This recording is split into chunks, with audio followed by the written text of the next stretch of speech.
এই বাজার কলকাতা যবে থেকে হয়েছে আমি খালি এখানকারই ভিডিও করে যাচ্ছি। যাই হোক, ফাইনালি আজকে সৌভিককে নিয়ে শপিং করতে এসেছি এবং সৌভিক নিজের চয়েসে, এবং এই যে সামনের বাজেটটা দেখছো এই বাজেটের ভেতরেই সব কেনাকাটা করবে বলে দিয়েছে। আর এখান থেকে সৌভিকের শপিং হয়ে গেলে আমরা আবার দোকানে ব্যাক করব এবং দোকান থেকে আবার ঝিনুককে আনতে বেরিয়ে পড়ব।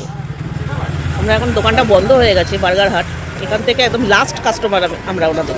আমরা একটু টিফিন করলাম, তার কারণ আমাদের শপিং করতে করতে খিদে পেয়ে গেছে। তো এই মুহূর্তে দাঁড়িয়ে আছি ঠিক চার্চের সামনে। তো রাতের এখন কটা বাজে মাম ঘড়িতে? মাম কটা বাজে? 10টা 15। রাস্তাঘাটে কুকুর ঘোরাঘুরি করছে আর আমরা এখনও রাস্তায়। কী অবস্থা আমাদের। তো বার্গার হাট থেকে বেরিয়ে গেছি, বার্গার হাটে বার্গারই খেয়েছি, তাই আর দেখালাম না। বাড়ি গিয়ে আলু সেদ্ধ ভাত খেয়ে ঘুমিয়ে পড়বো, একটু দেরি আছে তাও সেটার। তবে ফাইনালি আজকে সৌভিককে শপিং করাতে পেরেছি এবং কি শপিং করলো সৌভিক সেটাও তোমাদের সঙ্গে নিশ্চয়ই শেয়ার করব নেক্সট ভিডিওতে। আজকের মতো টাটা করে দিলাম, গুড নাইট।